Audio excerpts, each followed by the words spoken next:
ఇక డీటెయిల్స్ చూస్తే వైసీపీ పాలనలో గ్రామ పంచాయతీలు నిర్వీర్యమయ్యాయని ఎమ్మెల్యే బొలిశెట్టి శ్రీనివాస్ అన్నారు. గ్రామాల్లో పారిశుద్ధ్యం దగ్గర నుంచి విద్యా వ్యవస్థ వరకు అన్నింటినీ జగన్ ఇష్టం వచ్చినట్టుగా మార్చేశారని ఆగ్రహం వ్యక్తం చేశారు. రెవెన్యూ వ్యవస్థలో రీసర్వే పేరుతో రైతులను ఇబ్బంది పెట్టారని చెప్పారు. గ్రామ పంచాయతీకి కూడా విద్యుత్ కట్ చేసే హీనస్థితికి పాలనను దిగజార్చారని మండిపడ్డారు.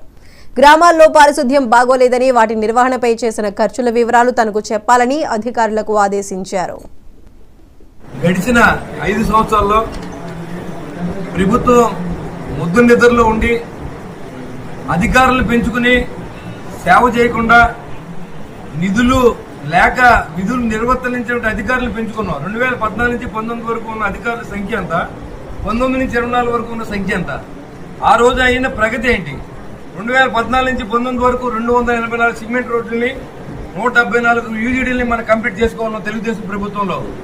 గడిచిన 5 సంవత్సరాల్లో కేవలం 39 రోడ్లు మాత్రం నామకా వేసి ఇవాళ ప్రజల్ని పూర్తిగా మోసం చేసే ప్రభుత్వం వైసీపీ ప్రభుత్వం అని ఈ రివ్యూ ద్వారా నాకు తెలిసింది.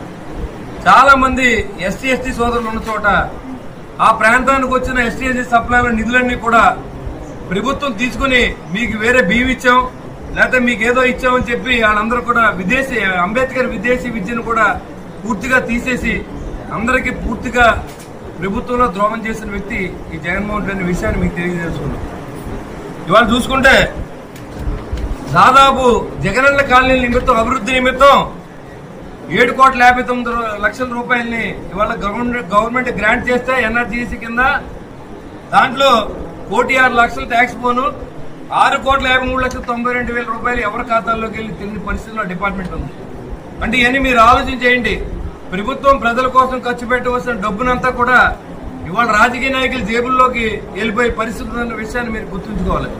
దాని నిమిత్తం ఆరుగొల్లు గ్రామంలో 4 ఎకరాల భూమిని అక్కడ గ్రావెల్ తోలించి దానికి బిల్లులు పెట్టుకున్న వ్యక్తులు ఎవరో కూడా దానికి సమాధానం చెప్పాల్సిన అవసరం ఉంది.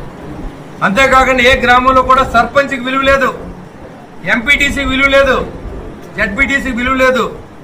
కేవలం వాలంటీర్ వ్యవస్థ, అధికారులు తప్ప ఈ అధికారులు ఎందుకు, ఇంతమంది అధికారులకు జీతాలు ఎందుకు ఇవ్వాలి? ఈ అధికారులు గ్రామాల్లో ఏం చేయగలుగుతున్నారు? కనీసం శానిటేషన్ లేదు. మనం ఏదైతే 174 యూజీడీని కంప్లీట్ చేసుకున్నామో కోట్లాది రూపాయలు పెట్టి దాంట్లో సిల్ట్ కూడా తీయకుండా రోడ్ల మీద పరిస్థితి మనకు అన్ని గ్రామాల్లో చూస్తూ ఉన్నాం. దీని మీద ఉన్న అధికారులు ఎక్కడ కూడా రెస్పాండ్ అయితే మనకి డబ్బు లేదండి, మాకు డబ్బు రాలేదని చెప్తున్నారు. పోతే చాలా పెద్దగా మాట్లాడినటువంటి జగన్మోహన్ రెడ్డి గారికి నేను ఛాలెంజ్ చేస్తా ఉన్నా. మీరు నాడు నేడు కింద ఎన్ని స్కూల్ గ్రౌండ్ చేశారు, ఎన్ని స్కూల్ను మీరు దాని రన్నింగ్ లో పెట్టారు,